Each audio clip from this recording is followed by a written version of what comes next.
Friends మీరు ప్రతిరోజు upload చేసి ఏ జాబ్ నోటిఫికేషన్ సంబంధించిన వీడియోస్ మీరు మిస్ కాకుండా చూడాలనుకుంటే ఇక్కడ రెడ్ కలర్ కనిపిస్తున్న సబ్స్క్రైబ్ బటన్ ప్రెస్ చేసి ఆ పక్కన వచ్చే బెల్ బటన్ కూడా ప్రెస్ చేయండి. ఇలా చేయడం ద్వారా అప్లోడ్ చేసి ఏ వీడియో కూడా మిస్ కారు. ఈ వీడియోని అయితే తప్పకుండా లైక్ చేయండి. అలాగే మీ ప్రతి ఫ్రెండ్కి ఫేస్బుక్ ద్వారా వాట్సాప్ ద్వారా షేర్ చేయడం ద్వారా అందరికీ బాగా యూజ్ అవుతాయి.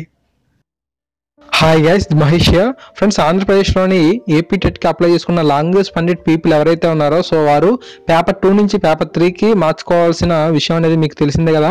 సో ఇప్పటి వరకు ఎవరైనా సరే ఇంకా అభ్యర్థులు తమ పేపర్ అంటే తమ అప్లికేషన్లో పేపర్ 2 నుంచి పేపర్ 3కి కనుక మార్చుకోనట్లయితే మనకు ఫిబ్రవరి 6 వరకు ఇచ్చాడు.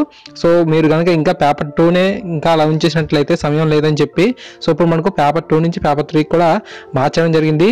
ఈ నెల 6 వరకు అంటే ఫిబ్రవరి 6 వరకు మాత్రమే ఈ యొక్క చాయిస్ అయితే ఉంది. అఫీషియల్ వెబ్సైట్లో కూడా మనకు అప్డేట్ అయితే ఇవ్వడం జరిగింది. సో మనకు హాల్ టికెట్స్ అనేవి ఈ నెల 9 నుంచి అందుబాటులో వచ్చేస్తాయని చెప్పి చెప్పడం జరిగింది. సో మీరు పేపర్ 2 నుంచి పేపర్ 3కి మార్చుకునేటప్పుడు ఇంగ్లీష్ పండిట్స్ ఎవరైతే ఉన్నారో సో వారికి తెలుగు భాష అని పడిపోతుంది కదా. సో ఆ యొక్క ప్రాబ్లమ్స్ కూడా మనం ఫిక్స్ చేయొచ్చు అనమాట.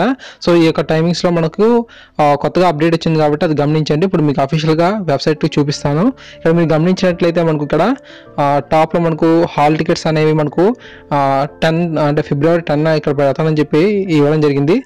ఓకేనా, ఫిబ్రవరి 10 నుంచి అవైలబుల్గా ఉంటాయని చెప్పి ఇక్కడ ఇవ్వడం జరిగింది.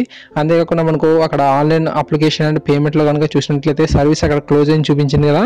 బట్ మనకి ఇక్కడ చూసినట్లయితే పేపర్ 2 అండ్ పేపర్ 3కి మాత్రం మార్పులు చేసుకోవడానికి ఇంకా టైం ఉంది. ఓకే, సో ఇక్కడ మీరు ఇప్పటివరకు ఎవరైనా సరే మార్పులు కనుక చేసుకోకపోయినట్లయితే ఖచ్చితంగా మీరు మార్పులు చేసుకోండి. అక్కడ జస్ట్ మనం క్లిక్ హియర్ అని ఉంది కదా, సో దాన్ని మనం టచ్ చేస్తే చాలు మనం నెక్స్ట్ పేజ్కి వెళ్ళిపోతాం. అక్కడ మనకు క్యాండిడేట్ ఐడి ఇవ్వాల్సి ఉంటుంది.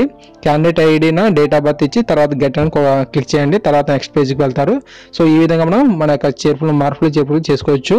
సో ఈ యొక్క విషయాన్ని అందరికీ తెలియజేయండి, ఎందుకంటే సమయం అనేది చాలా తక్కువగా ఉంది కాబట్టి. ఓకేనా, thanks for watching this video. Please share to all.